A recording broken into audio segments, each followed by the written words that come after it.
हिंदी की बुक निकालिए। आपकी हिंदी की बुक निकल जानी चाहिए। वीडियो के साथ ही आपकी हिंदी की बुक निकाल लीजिए। ये आपकी बुक है।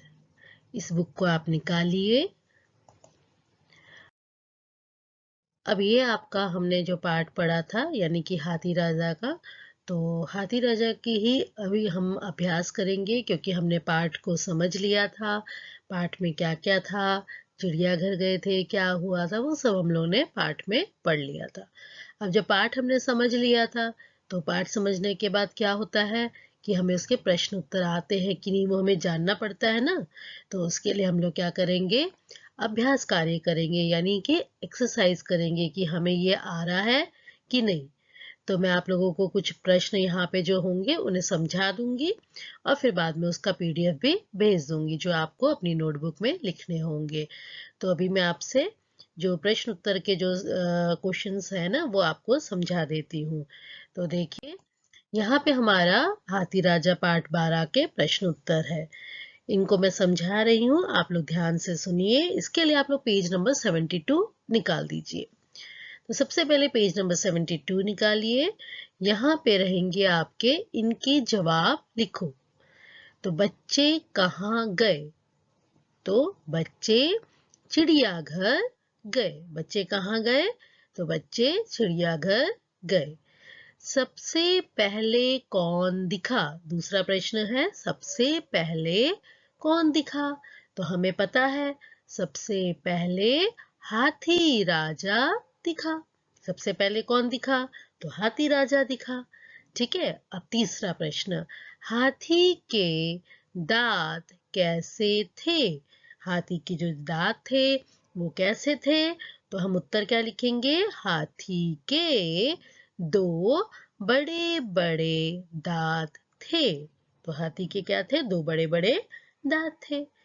अब इसके बाद दूसरा प्रश्न देखिए, हाथी की सूंड कैसी थी? हाथी की जो सूंड थी वो कैसी थी? तो उत्तर में क्या लिखेंगे, हाथी की सूंड लंबी थी। उसकी सूंड कैसी थी? लंबी सी थी।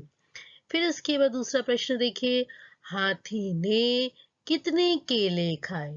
हम लोगों ने ये भी बात कर रखी थी कि हाथी ने कितने केले खाए। तो हाथी ने 12 12 यानी 12 12 केले खाए। तो ये हमारे क्या है, प्रश्न उत्तर है जिसे मैंने आपको समझा दिया है और इसका पीडीएफ मैं आपको बाद में भेज दूंगी। अब दूसरा प्रश्न हमारा रहेगा ये वाला, जिसमें प्रश्न किया है किसका नाम क्या है? किसका नाम क्या है यानी ये जो चित्र है ना, ये इन सब के बारे में पूछा है। तो देखो पहला वाला तो इसमें कर रखा है ऑलरेडी, यानी कि पूंछ है।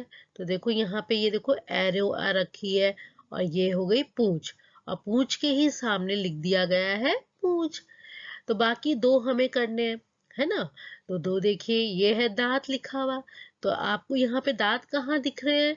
तो आपको दांत ऊपर दिख रहे। तो आप ये एरो को यहाँ से ऐसे ले जाते हुए यहाँ पे लाएंगे। ये आपके एरो पे दांत आ गया। ठीक है। अब यहाँ पे जब दांत की यहाँ पे आपने एरो किया तो ठीक इसी के सामने यहाँ पे आप लिख देंगे दांत। तो ये दांत लिखा आपको उस साइड से दिख रहा है, वहीं से उतार लेना है।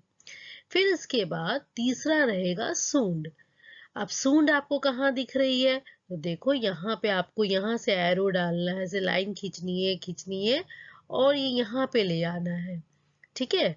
तो ये आपको सूंड दिख रही है ना, तो ये सूंड तक खींच लेनी है इस लाइन को, और फिर सूंड के ही सामने आपको यहाँ पे लिख देना है सूंड। तो ये आपका इतना काम रहेगा। ठीक है। इसे अच्छे से समझ लीजिएगा और जब पीडीएफ आए तो उसके प्रश्न उत्तर को नोटबुक में अच्छे से लिख देना। अपना काम पेंडिंग मत रखना। जैसे जैसे मैं पीडीएफ वगैरह भेजती हूँ वैसे वैसे आपको अपना काम कर लेना है। ये सब चीजों को आपको याद रखना है। ओके बच्चों, बाय।